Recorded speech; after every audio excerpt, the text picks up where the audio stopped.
আছো এতিয়া আমি গাঁৱত গৈ আছো হাবুং। হেল্ল' নমস্কাৰ, welcome to our YouTube channel cycle ride. আজি ৰাইডটো ধামাকা হ'ব গৈ আছে, আপোনালোকে চাই থাকিব। আৰু আমি কেইবাদিনো ভিডিঅ' দিব পৰা নাছিলোঁ কাৰণ বতৰটো বৰ ভাল নহয়, সেইকাৰণে বোলো আজি বতৰটো পুৰা ধামাকা, মানে আজি ধামাকা ব্লগ হ'ব গৈ আছে। আপোনালোকে ভিডিঅ'টো চাই থাকক শেষলৈকে। এতিয়া আমি গৈ থাকিম, আপোনালোকে চাই যাব গাইছ। এতিয়া আমি গাঁৱৰ পৰা ওলাই আহি এতিয়া হাই ৰোডত পালোহি। হাই ৰোডত এতিয়া মানে গৈ আছোঁ গোটেইখিনি ধুনীয়াকৈ। আৰু বিজিতা মাৰিছোঁ এতিয়া আমি ধেমাজি টাউনত। আমাৰ হোম টাউন মানে।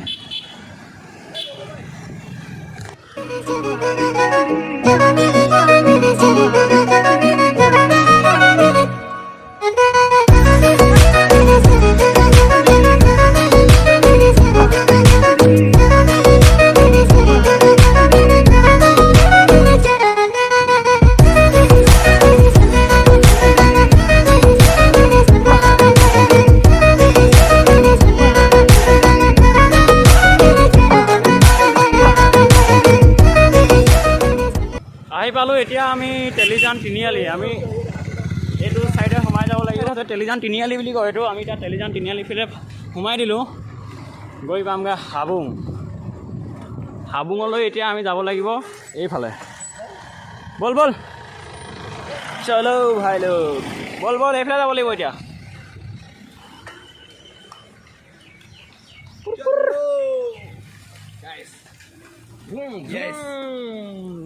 ফাইনেলি গাইছ আমি আহি এতিয়া হাবুং পাই গ'লোহি। হাবুং পাই এতিয়া এই দাদাৰ দোকানতে আমি শলিতা, চাকি আৰু ধূপ ধূনা কিবা কিবি লৈ লৈছোঁ তাত সেৱা কৰিবলৈ। এতিয়া চৌহদটো আপোনালোকক দেখুৱাম, আপোনালোকে চাই থাকিব আগলৈ। আহি পাই গ'লোঁ, চলো ভাই লোক। হৈছে হাবুঙৰ মেইন গেট এণ্ট্ৰি।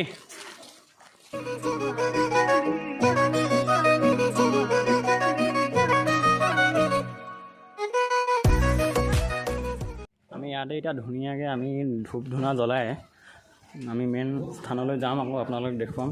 ইয়াতে আমি এতিয়া এই বন্ধুকেইজনে আমি ইয়াতে সেৱাটো কৰি ল'ম। বৰ্তমান আমি আছোঁ এতিয়া হাবুঙৰ চৌহদত। আমি সকলো বন্ধুবৰ্গ এতিয়া দেউ ওচৰলৈ যাম সেৱা এটা কৰিবলৈ। তাৰপৰা আমি দেউক ভালদৰে সুধিম উৎপত্তিৰ বিষয়ে হাবুঙৰ, আৰু দেউ আপোনালোকক জনাব হাবুঙৰ উৎপত্তিৰ কথা অলপ আমাক জনাব দেউ, কওক।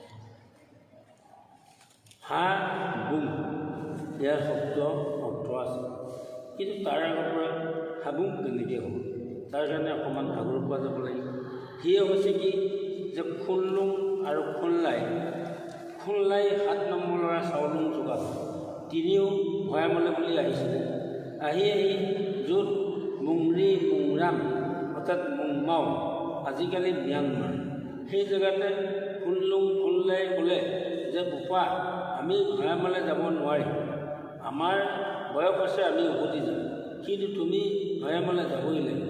আৰু তোমাক আমি 9,000 সৈন্য সামন্ত দিম আৰু 3জন পুৰোহিত মচাম মচাই মকলং, এই 3 পুৰোহিত তোমাক লগত দিম। কেলে তোমাক বিপদে আপদে মঙ্গল পাতি চাই সহায় কৰিবৰ কাৰণে এই 3 পুৰোহিতক লগত দিম, তুমি কিন্তু ভৈয়ামলৈ যাবই লাগিব।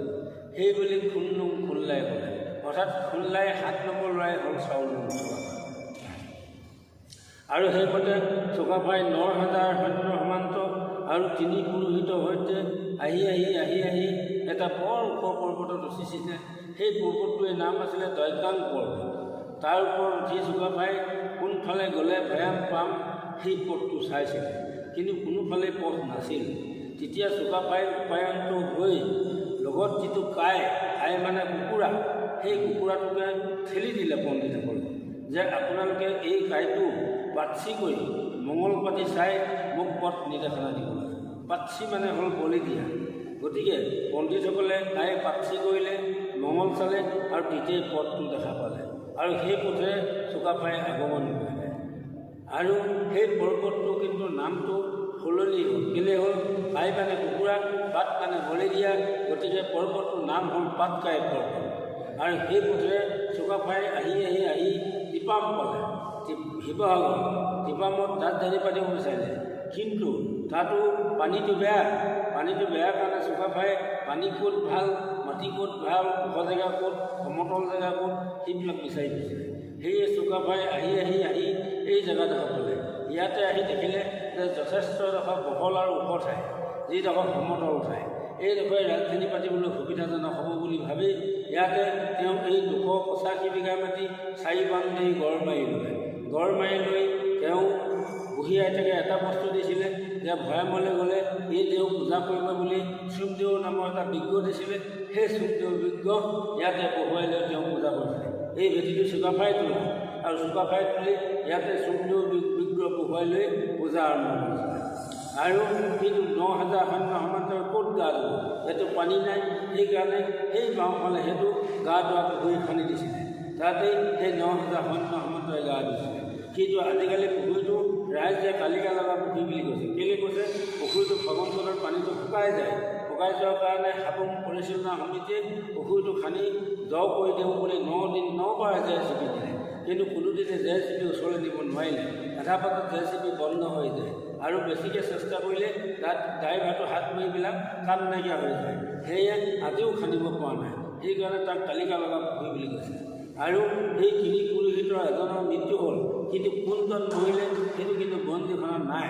গতিকে সেই মচাই মকলক তিনি পুৰোহিতৰ এজনৰ মৃত্যু হ'ল। মৃত্যু হোৱাত আহোমৰ এটা নিয়ম আছে যে মানুহজন মৰিলে শৱটো ধুই পখালি বাকচত ভৰাই মৈদাম দিয়ে। সেইকাৰণে সেই সোঁ চাইডে সেইটো ঘৰদুৱাৰ পুখুৰী পাৰতে মৈদামটো আছে। চুকাফাই এইখিনিয়ে কৰিলে আৰু এইখিনিতে এটা পাটনাত খান্দিছিলে যে পানী খাবৰ কাৰণে। ইমানেই চুকাফাই কৰিলে। ইয়াকে কৰি চুকাফাই এই দেও পূজা কৰি থাকোঁতে প্ৰায় 2.5-3 বছৰ কাল কটাইছিলে। তেনেকুৱাতে ব্ৰহ্মপুত্ৰ বানপানী আহিলে। বানপানীয়ে চাৰিওফালে ইয়াতে উঠি ল'লে। তেতিয়া চুকাফাই ভাবিলে যে ইয়াতো ৰাজধানী পতা সমীচীন নহ'ব। সেই বুলি ভাবিহে চুকাফাই গৈ শিৱসাগৰ পালে। গৈ শিৱসাগৰ চৰাইদেউ ৰাজধানী পাতিলে। কিন্তু এই জেগাডোখৰ অতব্য অৰণ্য হৈ থাকে, বহুত ডবল হাবি হ'ল। তেতিয়া পাহাৰৰ পৰা আদিসকল আহিছিলে। আদিবিলাকে আহি ইয়াতে জংঘল কাটিছিলে। সিহঁতেও নাজানে এইডোখৰত দেও লগা যাব বুলি। সিহঁতৰ এফাল ইয়াতে তেজ বলি কৰি মৰিলে, এফাল গুচি গ'ল। তাৰপাছত নেপালী আহিলে। তেওঁলোকো ইয়াতে ঘূৰি বাৰী পাতিলে, গৰু খেতি পাতিলে।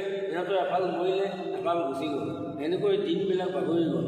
কিন্তু সন্ধ্যা সময়ত ধুনীয়া ছোৱালী নাচে, মানুহ ওলায়, এনেকুৱা হৈ থাকে সেই জেগাডোখৰ। কিন্তু সেই জেগা কোনেও নাজানে। তেতিয়া এজন মানুহে হাবুং ক'ত আছে বিচাৰি ফুৰিছিলে। সেই বিচাৰি ফুৰা মানুহজনে হ'ল মানচাও নগেন হাজৰিকা। তেওঁ গুৱাহাটী বলাগাঁও ওচৰত ঘৰ। তেওঁ ধেমাজিলৈ আহিছিলে অতিৰিক্ত উপায়ুক্ত হিচাপে। আহি ধেমাজিতে গম পালে যে পশ্চিম ধেমাজি বৰাজোৱা অঞ্চলত এনেকুৱা এডোখৰ জেগা আছে। তেতিয়া এদিনাখন এখন জিপচি আদি ইয়াতে বাঘ টকাবিলাক মহতিয়াই থৈছিলে। তেতিয়া আমি ওচৰলৈ চাপি আহি তেওঁক সুধিছিলোঁ যে আপুনি বাঘ টকা মহতিয়াই ফুৰিছে কি কাৰণে? তেতিয়া তেওঁ কৈছিলে যে এইখন চাউলৰ চুকাফাই পতা দ্বিতীয় ৰাজধানী হাবুং। চমুকৈ হাবুঙৰ ইতিহাস ইমানেই। মই চাওঁ প্ৰশান্ত ফুকন, হাবুং পুৰোহিত। দেউৰ লগত কথা পাতি সঁচাই বহুত ভাল লাগিলে। হাবুঙৰ মানে ইতিহাসৰ বিষয়ে বহুত এটা নজনা আমি ইতিহাস জানিব পাৰিলোঁ। ভাল লাগিলে দেউক লগ পাই। হাবুঙৰ বিশেষত্বৰ কথা আপোনালোকক জনালে, বাকী আপোনালোকক হাবুঙৰ চৌহদটো দেখাবলৈ চেষ্টা কৰিছোঁ।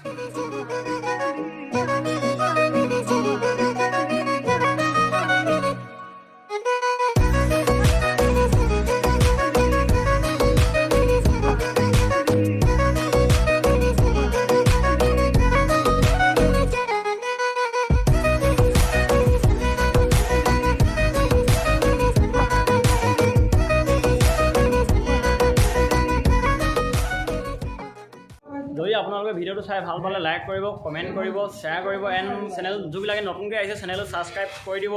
এতিয়া আমি গৈ থাকিম সকলোৱে লখিমপুৰ। আমি নেক্সট ভিডিঅ'ত আপোনালোক সকলোকে লগ পাম। এতিয়া বাই বাই, টাটা। নেক্সট ভিডিঅ'ত লগ পাম সকলোকে।